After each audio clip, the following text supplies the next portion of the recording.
I'm Folco Terzani, and I probably should say that with another different kind of accent. Actually, now that I think of it. I keep wondering if I shouldn't call myself like Frank Terzani or something, because that would make it so much easier. You can have a weird surname, but the first name's got to be... I wrote a book with my father. Neither of us actually wrote it, he spoke it. I mean, it was the conversation between a dying father and his son. Around the turn of the millennium, he went to a doctor who told him that he had cancer. And then he tried his best to eliminate the cancer. And then he realized that really what he was trying to defeat was his own mortality. When he realized that there was no hope anymore, he took it as a challenge to try to understand this thing.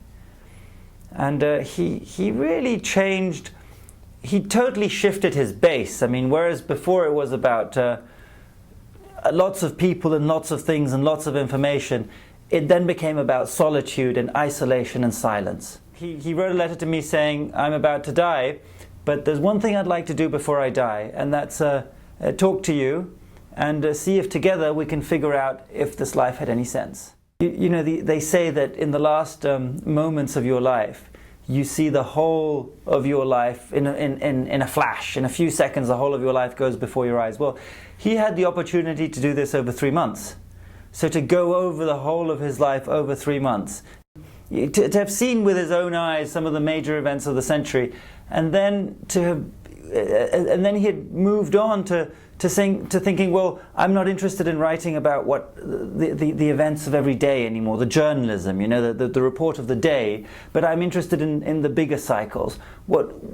What are the big trends in life, and what are lives about? And at that point he left journalism and went to think about that in the Himalayas, where in a way he found a kind of a teacher and an old Indian man who also lived up there. There were only the two of them who lived up there, and they'd spent this incredible last winter together in the snows just talking. And then Dad emerged from this, and I hadn't seen him for a long time because he was in a place where there was no electricity and no telephone and no roads, and he was coming back to bring his conclusions on life, and he wanted to pass them on, and I really wanted to hear them. There was no one who could check him better than I could. As his son, I knew who he really was. And yet, he was able to persuade me that something had changed, and that he had reached another way of looking at the world. And I was really surprised by this, because I didn't think people really did change like that. You don't have many things that are really important in your life, and parents are one of them. So when they go, you're kind of losing a star in your sky. So I came back home anxious about this thing. This had never happened to me before. And the first thing I saw was that Dad was joking around all the time. He was always kidding. He was laughing about his death. And I thought, is he serious? But what had happened in the last years is he had become a different person, and I'd seen that. And his last books were really surprising even to me, because he had a perspective that he had never had before. It was truly like a Himalayan perspective, from seeing things with great serenity from above. I think my father had strongly the sense that the great ideologies of the past centuries have played themselves out. And now we're at a moment where we don't know where to go. There's nothing clear that we believe in.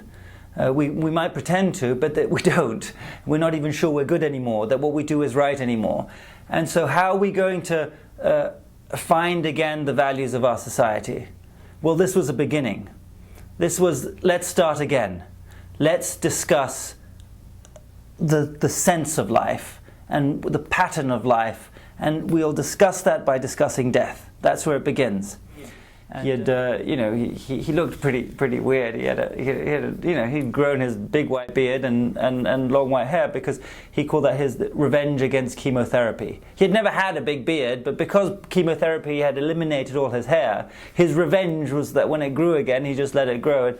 So he looked great, and he was totally fine with it. He was done. Like he managed to convince me that it was fine that he was dying, and actually it was almost as if his purpose was to convince us that it was fine to die so that we would let him go, but he had already prepared himself for it. And so there was this lightheartedness about it that then also came out in an extremely clear explanation of what he had understood and what death was and why it wasn't a big deal.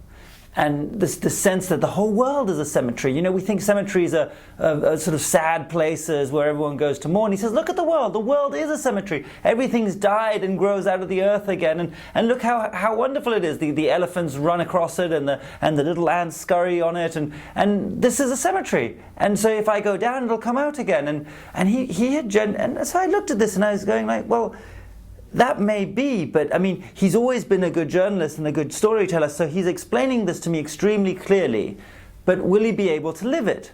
And so over these 3 last months, I watched my own father try to do this death, and to see if he would slip up. I mean, if he could live what he had said. And then it just led sort of effortlessly to the end, and he died with a smile on his face, which is what he wanted. And the journalist approaches the world in a particular way. He looks at things and tries to be objective and tries to describe them, and then he moves on to the next thing.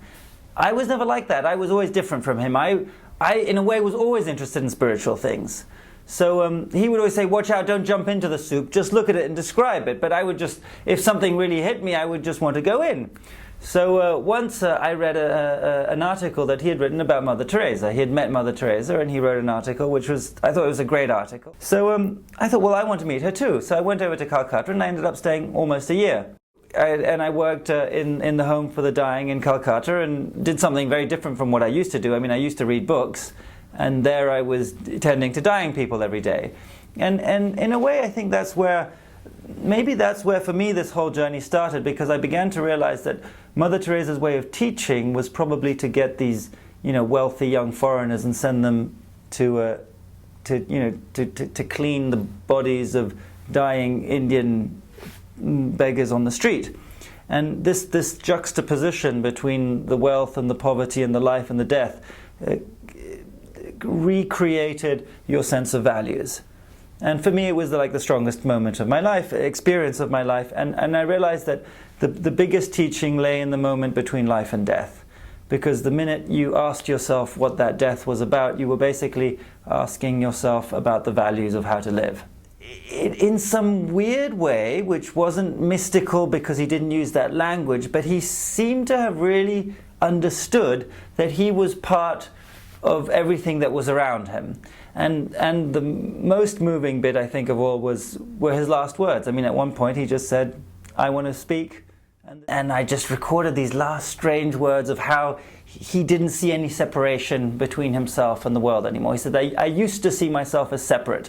I used to have my identity. I used to slice the world up in pieces and analyze it. And now it's all blending in. And you think the guy must be joking. I mean, how can Dad be saying these things? Well, he was. And as his son, I believed him at that point. And I found it quite touching how the man who had, him and my mother, but the man who had shown me how to live, at the end showed me how to die.